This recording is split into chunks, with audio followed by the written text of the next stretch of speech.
surface ovale. Et donc l'écran ne serait pas carré mais ovale. Et nous avons du coup deux petits sticks en plein milieu de l'écran en fait. L'écran est placé autour des sticks.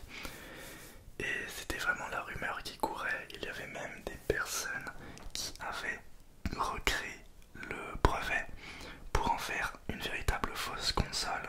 Et l'image avait énormément tourné sur internet, je me souviens très bien. On parlait que de NX, on parlait que de ce design, ça va être comme ça. Voilà, mais non, finalement non. Il y avait des rumeurs aussi du coup sur plein de choses comme d'ailleurs c'était la première apparition, enfin l'une des premières apparitions du port USB-C. Le port USB-C que vous avez tous désormais sur vos smartphones Android et sur vos tablettes et appareils. Mais la Switch a fait partie des premiers appareils qui ont placé l'USB-C en norme, en tant que norme. Je crois que les pionniers étaient Apple avec leur MacBook avec uniquement un seul port USB-C. Ce qui était une belle bêtise étant donné qu'ils se sont revenus sur leurs pas et ils ont désormais remis des ports, divers ports HDMI, USB, etc. Mais revenons à la Switch. Qu'est-ce que... Ouais, je m'en souviens du coup. On débattait à l'époque sur YouTube en live avec des amis. Et on débattait du coup sur le jeu vidéo, l'actualité du jeu vidéo. Et notamment du coup la Nintendo Switch. Enfin la Nintendo NX. Et je me souviens sur Skype un jour du coup en octobre 2016 sur Skype j'avais reçu un message, un spam en fait, enfin c'était pas un spam mais quelqu'un qui m'a envoyé plein de messages NXSSR, NXSSR, NXSSR et en fait c'était l'annonce du coup de la console, le reveal de la console sous forme d'une vidéo YouTube qui a été donc annoncée à cette date à 16h et à ce moment-là, on a pu tous voir à quoi ressemblait la prochaine console, son nom et son apparence. Fini la NX, place à la Nintendo Switch.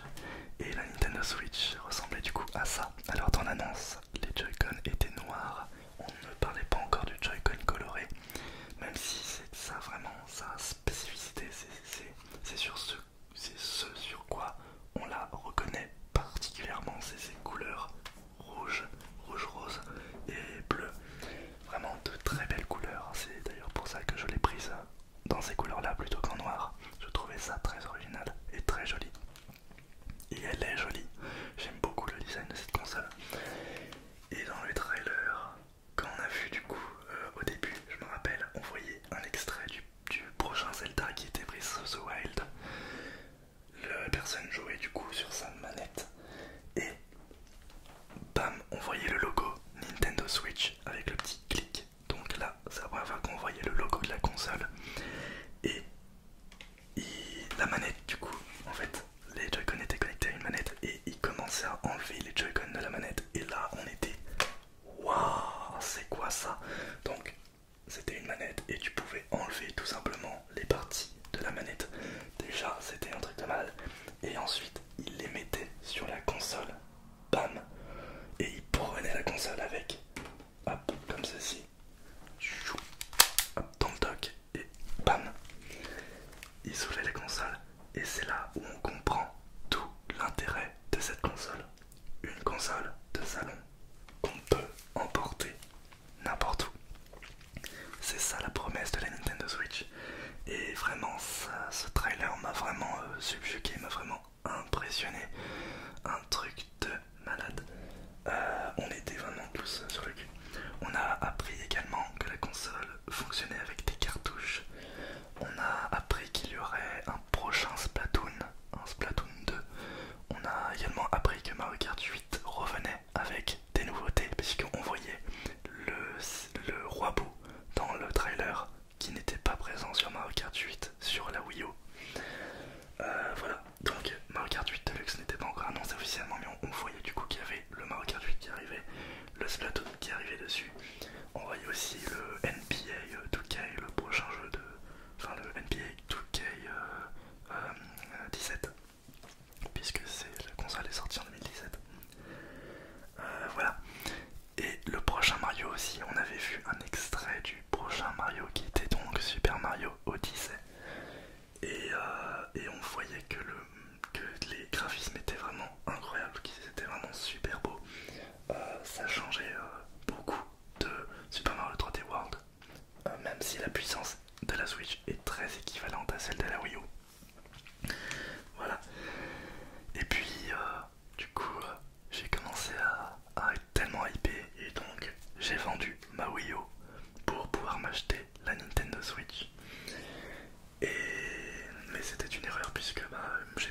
sauvegardes, etc.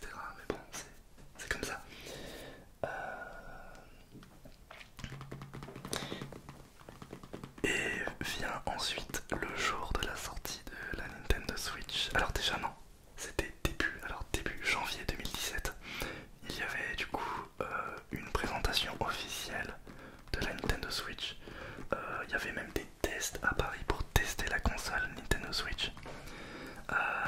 Et puis même avant, la Nintendo Switch a été présentée lors d'une émission de Jimmy Kimmel, une émission américaine où on voyait pour la première fois quelqu'un, en fait, la Nintendo Switch en action, en dehors des trailers. Et je me rappelle de ce moment-là, ça m'avait vraiment impressionné. Je regardais la vidéo en boucle tellement c'était génial.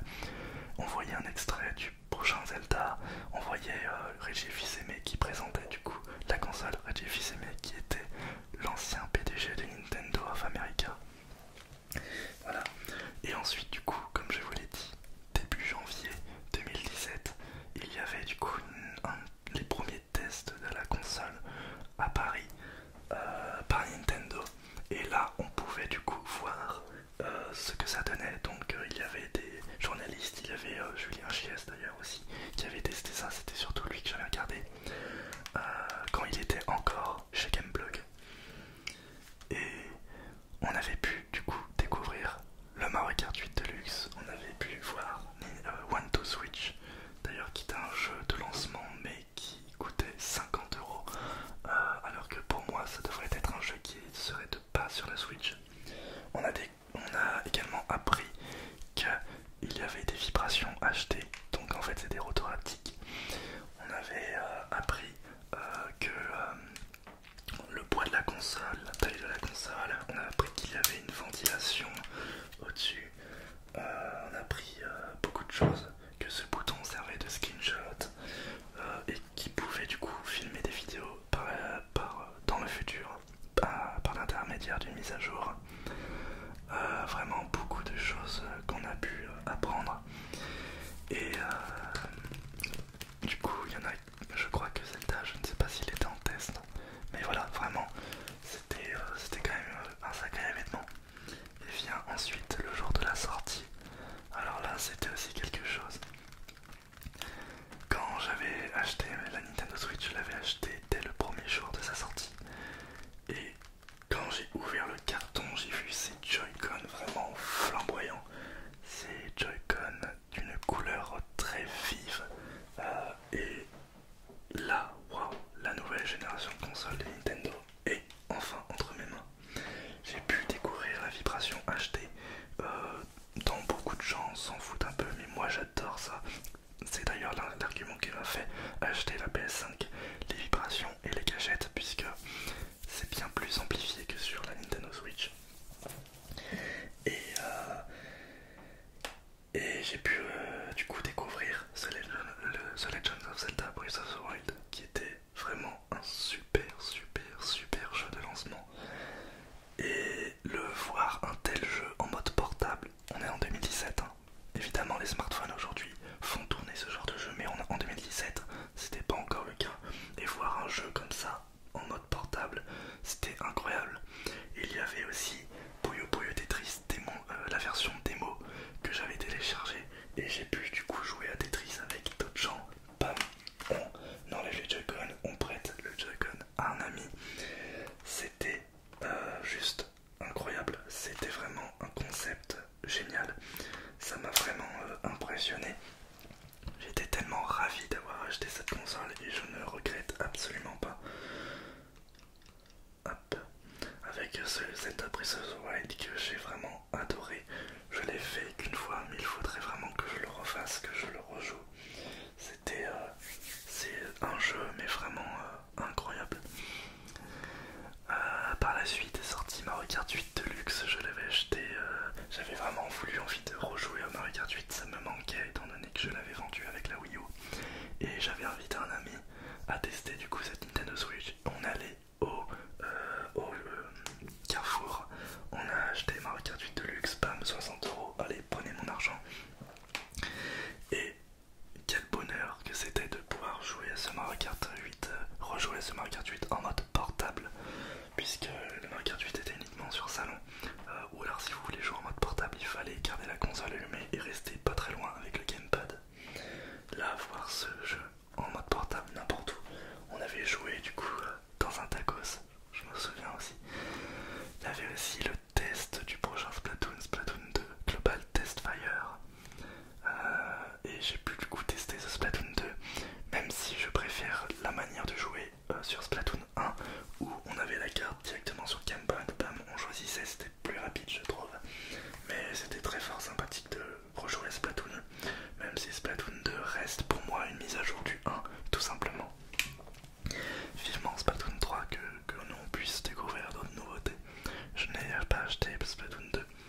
la Switch en termes de graphisme, mais bon. Vient ensuite 2018 avec Super Smash Bros Ultimate. Super Smash Bros Ultimate, j'étais vraiment très ravi de revoir du coup ce Smash Bros, même si en tant que possesseur de Wii U à l'époque, je trouve que la Switch est vraiment le nid à remake et portage. Certes c'est un très bon Ultimate, Smash Bros Ultimate, mais il n'y a pas eu assez de différence avec l'ancienne version Wii U. Contrairement à ce qu'il y a eu entre la version Smash Bros Brawl et la version Wii U. Là on a eu moins de différence. Tout comme Mario Kart 8 Deluxe, c'est un portage. Zelda Breath of the Wild, techniquement ce n'est pas le Zelda de la Switch puisqu'il existe sur Wii U. Et c'était le dernier jeu Wii U de la Nintendo. Voilà. Nous avons eu aussi des jeux plutôt loufoques, plutôt insolents. Non pas insolents, plutôt comment on appelle ça, insolites. Et nous avons par exemple eu 51 Worldwide 51 Worldwide Games, où c'était une sorte de 42 jeux indémodables sur la Switch, mais ça ne vaut pas le jeu 42 jeux indémodables qui était sur la Nintendo DS, je trouve. Mais c'est sympathique, des petits jeux de société comme ça à jouer. Hop. Et Pokémon, nous avons également eu Pokémon, du coup la nouvelle génération de Pokémon épée que j'avais eu mais que j'ai revendu, que j'ai pas vraiment spécialement apprécié.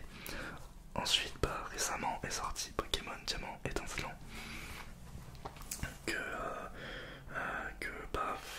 c'est un remake, mais vraiment c'est un copier-coller de la version DS. Ça ne vaut pas les autres remakes qui ajoutaient plus de contenu. Et évidemment le dernier jeu l'un des derniers jeux qui est sorti sur Nintendo Switch, Pokémon Legends Arceus. Excellent jeu.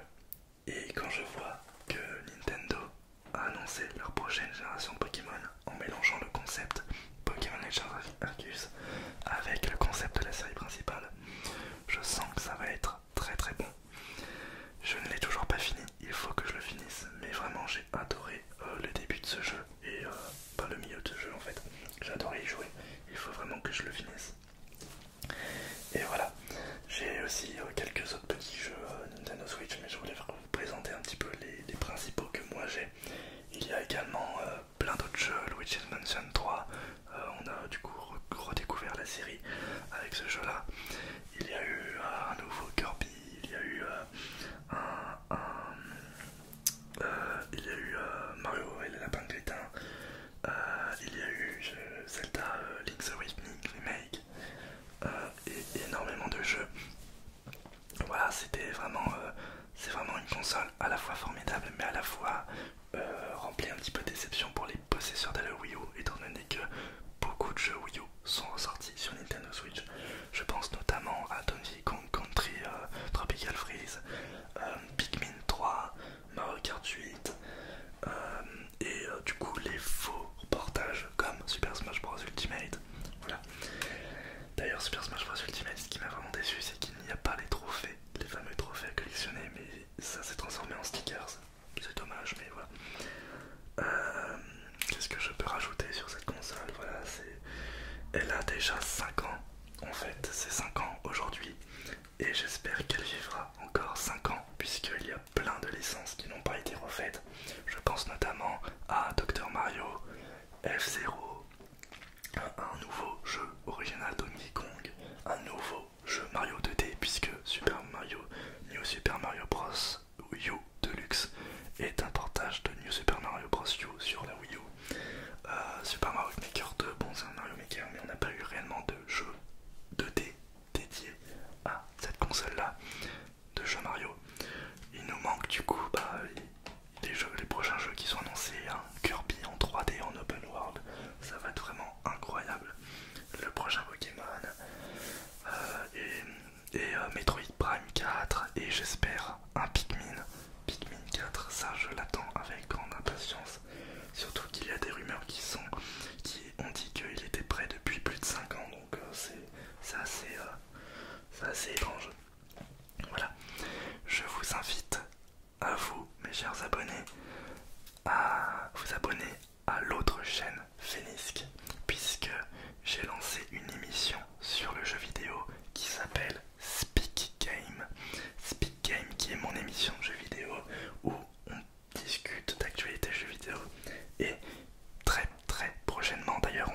ça ce soir.